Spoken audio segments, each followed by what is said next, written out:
Hi everyone, Kish, aka the Cottage Tactico here with something a little bit different because Fulham versus Forest, particularly in the first half, was such a stark tactical clash between a side focusing on what they do on the ball and a side focusing on what they do off it that it became a real in possession versus out of possession chess match between Marco Silva and Nuno Espirito Santo. So I thought I'd try to talk you through a bit of it in a video.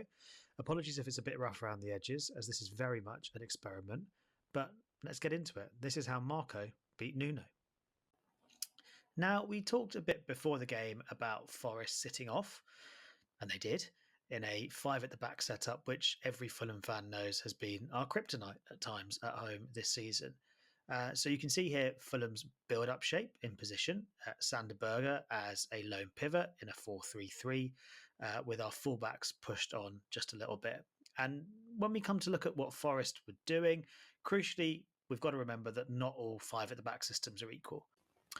So usually when teams play five at the back against a team building in a four, we see a game of chicken as to when the wing backs are going to jump out and engage the opposition fullbacks. Think back to how high and aggressive someone like Jedi was for us when we experimented with five at the back this season.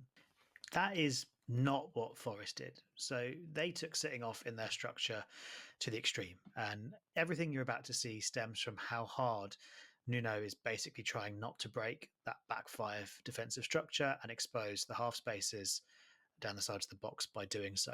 We'll come to that again a bit later. But I think this is partly as, particularly down their right side, they don't really have like centre back, full back, hybrid players. They've got like a massive left footed right centre back, and they don't really want to have him exposed in the channels. So I can show you what this setup and that outlook from Nuno meant for the game and how Marco ended up exploiting it.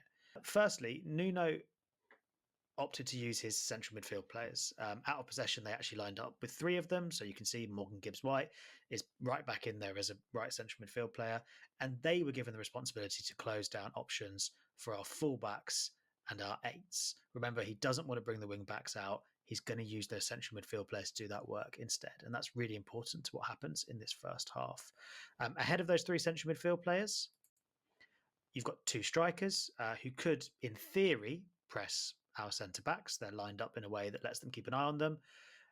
But actually, if you look in game, their role is more to shadow mark our lone pivot, Sander. So they're not going to be that aggressive. They're going to kind of sit there. And what I can show you next is how our build-up plays out against this rigid back five that's not going to move. And then a midfield three and a front two are going to have to do a load of work. In early phases, the aim from Forest is not to stop ball from getting to the wide outlets of Robinson and Castagna, but rather to move their wide central midfield players and their central midfield player across to close down options for the fullback when they receive it. So they have to recycle and go again and can't really do anything that dangerous. Now, it's important to note, by the way, that once we realise this is how Forest were going to work against us, we start pushing Lukic and Smith Rowe really wide. And what this does is maximises how much ground that opposition midfield unit have to cover to shut us down. So the Forest midfield is soaking up all that workload. And also it creates some space when you send it back the other way. So let's have a look at that now as well. You get these sort of extended passages of Fulham going right to left and then back again with relative ease and under minimal pressure before finally a central midfielder, a wide central midfielder, has to go and cover the fullback. And we find space to receive with one of Smith Rowe or Lukic, Iwobi, even Raul later in the half, dropping in before Danilo in the middle. Poor Danilo can shuttle across. So here you can see it in game. Lukic, as you can see, has come across really wide, and he was followed out by Danilo with Elliot Anderson on Castagna, and they've recycled it back to our centre-backs who are going to send the ball the other way. So now when we swing it back left, and I'll show you that just now.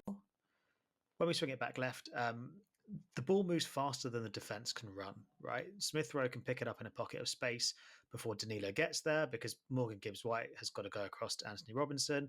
And Danilo just can't really cover that level of ground. So remember, this is all because Nuno is refusing to break structure with his back five. He's leaving all the work to the central midfield players, and Marco is then exploiting this to get easy progression and control.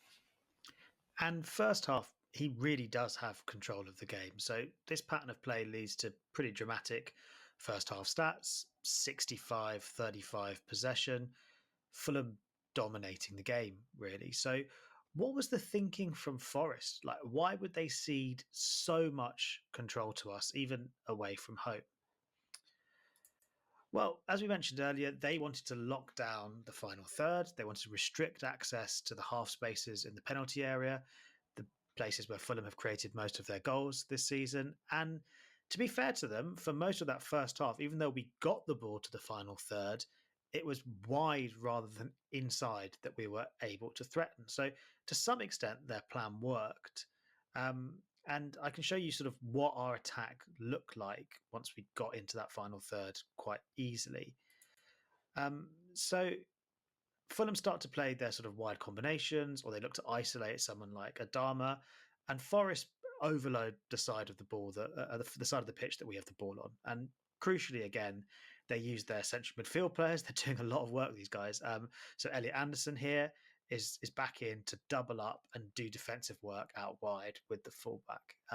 Or the wing back. It is not their wide centre backs, right? So Murillo here is holding position. He's got no interest in coming out and trying to help the wing back. Nuno's asking his central midfield player to play that role because he doesn't want to vacate those half spaces we just looked at. That's where Fulham do most of their damage this season. So we've seen it here with Adama, and I can take you over the other side as well. So look, here's Alex Iwobi out on the left, where Fulham love to play. We've loved to play all year. By the way, Iwobi swapped really nicely with Smith Rowe in this game to give the defender something to think about. By the way, I thought it was a really nice dynamic for us. But look who is out there occupying Iwobi. Ola Aina, the right wing back, has followed a run from Anthony Robinson. That's Morgan Gibbs-White. Danilo's not far away either, but Morgan Gibbs-White, like essentially their most creative outlet, is playing in that channel trying to defend Alex Iwobi. They're that desperate not to drag their right centre back out there. And what this all means is that going the other way, Forest offer very little, right? Gibbs, White, and Anderson are creative options for them, and they're basically playing as sort of pseudo fullbacks at times here. And what that means is that going the other way, there's only really two up top as outlets, right? Wood and Alanga are the only outlets, and traditionally Forest would get three or four people bursting forward. But their midfield are pretty tired from running doggies all half, and that means that the likes of Lukic, Berger, Bassi, Anderson, we can bully them when we turn the ball over, retain the ball, win it back, sustain attacks, keep that pressure coming throughout the half. And look, to reiterate, we had 65% of the ball, 11 shots, 5 on target first half. Forest had 2 shots, a speculative one after 10 minutes from Williams, and then nothing apart from the goal, which comes out of nowhere and was defensively really lax from us, if we're being brutally honest.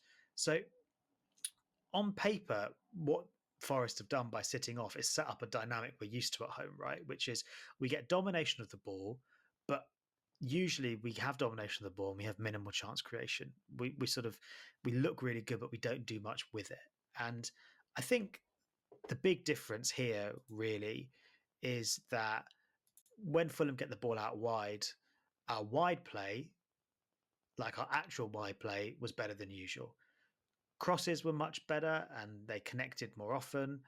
And, Adama Traore in particular down the right was an absolute live wire, and he had some really dangerous balls going into the box all throughout the first half. There was some end product to go along with sort of the excitement that Adama provides. And so Forest, despite blocking off those half spaces, stopping us from getting the ball into the areas we like to do our damage, they still found themselves on the receiving end of some pretty dangerous stuff because Adama and other players on the left were connecting with crosses more than they usually would.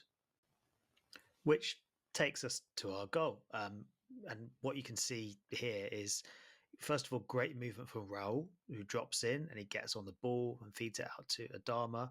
And there's an amazing underlapping run from Lukic, who was just relentless box to box all game. More defensive in the second half, but like his running was unbelievable. And what this does, Raul dropping in, engaging a centre half, Lukic running Anderson away, is it gets Adama a 1v1 against Williams. There's no help for him here this time. And I think we all know what that means. Yeah, he gets absolutely rinsed. Adama comes inside, which, to be fair to Williams, don't really expect him to do. But Adama comes inside, and he's got all this space because of the movement of those around him and the way in which the central midfielders and the left centre half here have had to basically follow Fulham's players. And he's got all this space to put in an inch perfect cross off his left foot, like a cross off his left foot. I never really thought Adama was capable of. For Smith Rowe ghosting at the back post, and that's how we go 1-0 up. And the goal and the space for Adama, it all comes from how Marco uses his eights and his wide players to work the Forest midfield, to occupy defenders, to try and unsettle Nuno's defensive structure, and to leave space. And this sort of pattern, whether it's the progression that we talked about earlier, or whether it's the final third play here with players like Lukic bombing on really high, it just leads to a very, very dominant first half from Fulham. Because Marco, if we're being really honest, just won the initial tactical chess match. He will have been fuming that we somehow didn't go in ahead, because by sort of calling Nuno's bluff, by letting him leave his back five as they are and starting to pull his central midfielders around all over the place, we start to open up space and we start to really dominate this game. And to go in at 1-1, I think he'd have been really, really disappointed, because it was as dominant as I've seen Fulham all season, and it was tactically really, really smart as well. And look, unsurprisingly, the second half, Nuno changes it. Despite it being 1-1, and you could say Forest could carry on doing what they're doing, try and frustrate, try and nick something, he's aware that like this isn't really working. It doesn't really make sense for what he's trying to do. And he makes an initial change without making any subs, which is he moves Morgan Gibbs-White higher in the first phase and starts playing like a 5-2-1-2. And Gibbs-White has a bit more license to get on the ball in this role, and he's taking a few more risks in terms of how he'll cover Fulham's possession play. And then later on, after we've taken the lead, he actually changes it again, and he goes to 4 at the back. He brings Hudson-Odoi on the left wing, and Forest look a lot more like they've looked all season, and probably this suits them a little bit better. And it leads to a much more balanced game. The stats are all much more balanced. The Forest show a bit more aggression, and we play a different kind of game, which is we start to win key battles through the likes of Sander Berger, who was really solid in the middle of the park, Calvin Bassey, who was immense. And to be fair to him, Castagni does a really good job on Hudson-Odoi when he comes on as well, because he's got a proper job to do down that flank when he's got that man up against him. So second half, very different to the first half. I'm not going to break it down in loads of detail, because for me, the shape of the game, the tone of the game was all set by Marco winning that initial tactical battle in the first half.